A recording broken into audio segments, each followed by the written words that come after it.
Hi అండి, welcome to my channel.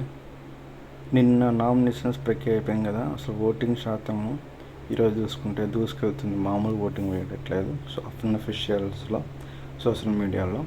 So top 2లో ఎవరున్నారు, టాప్ 2 బాటంలో ఎవరున్నారు అనేది మనం డిస్కస్ చేద్దాం. విష్ణుప్రియ టాప్ 1లో దూసుకెళ్తుంది ఓటింగ్ శాతంతో. టాప్ 2లో వచ్చి మణికంఠ. వీళ్ళిద్దరు ఫస్ట్ సెకండ్ స్థానాల్లో పోటీ పడుతున్నారు. చాలా తక్కువ లీస్ట్ ఓటింగ్ శాతం వచ్చింది పృథ్వీరాజ్కి, తర్వాత అభయ్కి. వీళ్ళిద్దరు టాప్ 2 టాప్లో ఉన్నారు. సో వీళ్ళిద్దరు ఎప్పుడైనా ఎలిమినేట్ అయ్యే ఛాన్స్ 100% ఉన్నాయి.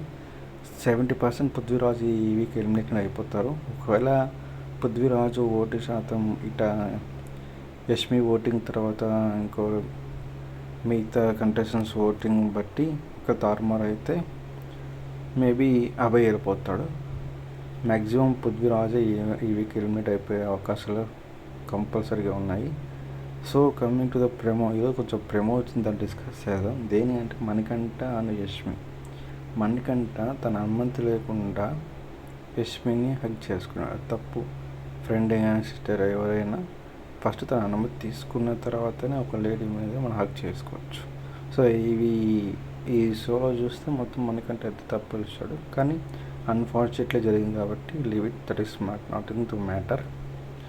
సో ఈ వీక్ అయితే ఫైనల్గా పృథ్వీరాజ్ హౌస్ నుంచి వెళ్ళిపోతాడు. ఒకవేళ లేదా అతని టైం బాగుంటే అబ్బాయి వెళ్ళిపోతారు. వీళ్ళిద్దరు కంపల్సరీగా డ్యామ్ షూర్గా వెళ్తారు. సో నా వీడియో అనలైజ్ బాగుంటే నచ్చితే లైక్ చేయండి. సో నా వీడియోస్ని లైక్ చేయండి, ఎంకరేజ్ చేయండి. Thank you very much. So thank you very much.